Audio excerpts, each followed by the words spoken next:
بسم اللہ الرحمن الرحیم۔ ایک ساتھی نے خط بھیجا ہے۔ السلام علیکم ورحمۃ اللہ وبرکاتہ۔ میں نے آپ کا یوٹیوب چینل دیکھا، جس میں آپ مختلف مسائل پر بات کرتے ہیں۔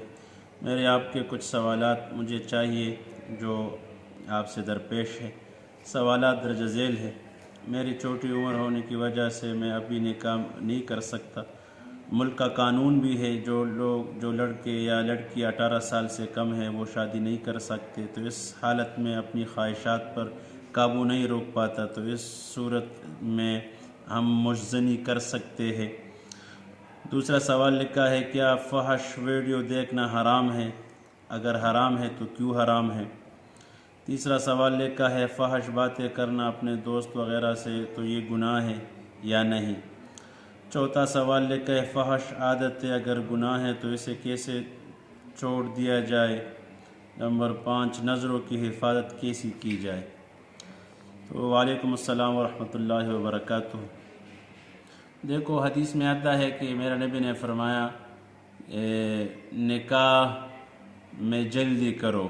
جب مرد کو یا عورت کو جوڑ کا شوہر مل جائے، عورت کو اور مرد کو بیوی مل جائے، تو نکاح میں جلدی کرنی چاہیے۔ اور کسی وجہ سے آدمی نکاح نہیں کر پاتا تو اس کے لیے یہ ہے کہ روزہ رکھے، جس کی وجہ سے آدمی کی خواہش ٹوٹتا ہے اور اس کو دباتا ہے۔ تو لہٰذا اور دوسری بات یہ ہے کہ غلط ماحول میں جانا، غلط لوگوں کے ساتھ بیٹھنا اور موبائل کا غلط استعمال، لیپ ٹاپ کا غلط استعمال، ان چیزوں سے بچتے رہنا۔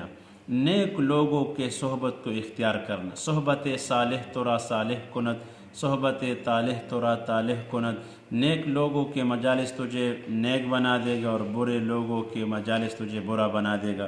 تو جب تک آدمی نکاح نہیں کر سکتا یا حالات ایسے ہیں تو ان چیزوں کا اہتمام کرے، روزے کا اہتمام کرے، نیک لوگوں کے ساتھ بیٹھے، نماز کی پابندی ہو، ٹھنڈی چیزیں کھائے۔ اور مجزنی یہ گناہ ہے، یہ ہاتھ سے جو گناہ ہوتے ہیں یہ قیامت کے دن پھر گواہی دیں گے، تو لہٰذا اس کا جواز نہیں ہے کسی صورت میں بھی۔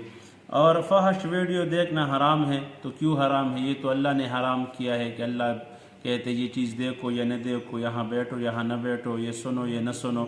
تو غلط دیکھنا، غلط سننا، غلط بولنا، غلط چیزیں یعنی حرام چیزیں کھانا، یہ تو شریعت نے ممانعت دی ہے۔ تو اس میں کیوں کا لفظ یہ نہیں ہے کہ شریعت میں کیوں نہیں ہے کہ یہ کیوں ہے یا کیوں نہیں ہے۔ تو لہٰذا ایک چیز حرام ہے قرآن کے تھرو سے، حدیث کے تھرو سے۔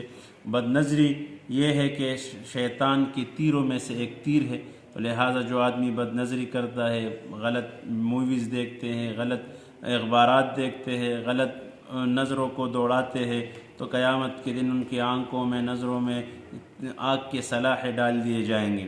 تو لہٰذا اس سے بچنے کے لیے ہمارے دل میں ہر وقت اللہ کا استحضار ہو، اللہ کا ذکر ہو زبان پر، اور یہ وعید ہمارے سامنے ہو کہ اگر ہم یہ چیزیں دیکھیں گے تو کل قیامت کے دن آنکھوں کے ساتھ کیا ہوگا، جو سنتے ہیں کانوں میں پگھلا ہوا سیسا ڈال دیا جائے گا۔